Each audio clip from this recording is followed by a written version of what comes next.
Ang Burj Khalifa, ang pinakamataas na gusali sa mundo, ay may kwento ng ambisyon, mga kahangahangang inhenyeriya, at maging ilang lihim. Narito ang ilang hindi gaanong kilalang aspeto ng ikonikong arkitektural na ito. Ang orihinal na pangalan, Burj Dubai, bagamat kilala bilang Burj Khalifa. Ang Torii ay orihinal na tinawag na Burj Dubai.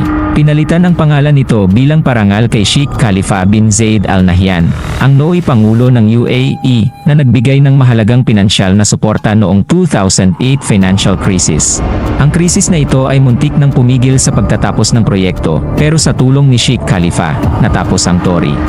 Ang pagbabago ng budget dahil sa krisis pinansyal. Sa simula, ang proyekto ng Burj Khalifa ay may napakalaking budget, ngunit dahil sa 2008 financial crisis, kinailangang magbawas at baguhin ang plano. Gumamit ang mga developer ng mas matipid na materyales sa ilang bahagi at binawasan ang ilang marangyang detalye nang hindi nasisira ang istruktural na integridad o panlabas na karangyaan ng gusali. Aerodynamics ng Burj Khalifa, isa sa mga hamon ng pinakamataas na gusali ay ang hangin. Nagdisenyo ang mga inhinyero ng kakaibang solusyon. Ang hagdan-hagdang hugis at spiral na disenyo ng Burj Khalifa ay nagtataboy ng hangin sa paligid ng gusali, binabawasan ang epekto nito. Nagbabago ang hugis ng gusali sa bawat palapag, kaya't ang daloy ng hangin ay hindi nagkakaroon ng pagkakataong lumakas laban dito. Ang lihim na taas ng Burj Khalifa. Ang huling taas ng Burj Khalifa ay itinatago kahit sa mga kontraktor hanggang sa matapos ito upang masiguradong mananatili itong pinakamataas na istruktura. Sa wakas, umabot ito sa taas na 828 metro o 2,717 talampakan, mas mataas kaysa sa orihinal na planong taas, at nananatiling pinakamataas na istruktura sa buong mundo. Microclimate sa itaas na bahagi. Sa itaas na bahagi ng Burj Khalifa, may microclimates.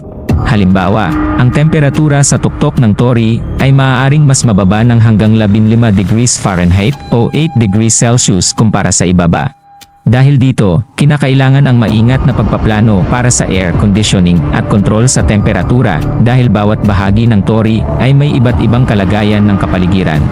Mga manggagawa sa pagtatayo, mahigit 12,000 manggagawa ang nasa lugar araw-araw para itayo ang Burj Khalifa. Karamihan sa kanila ay migranteng manggagawa mula sa Timog Asya.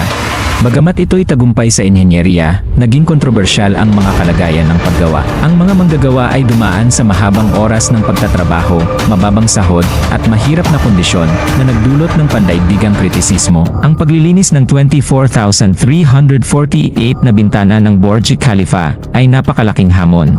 Mayroon itong 18 permanenteng makinang panglinis ng bintana na nagkakahalaga ng milyon-milyon para idisenyo at itayo.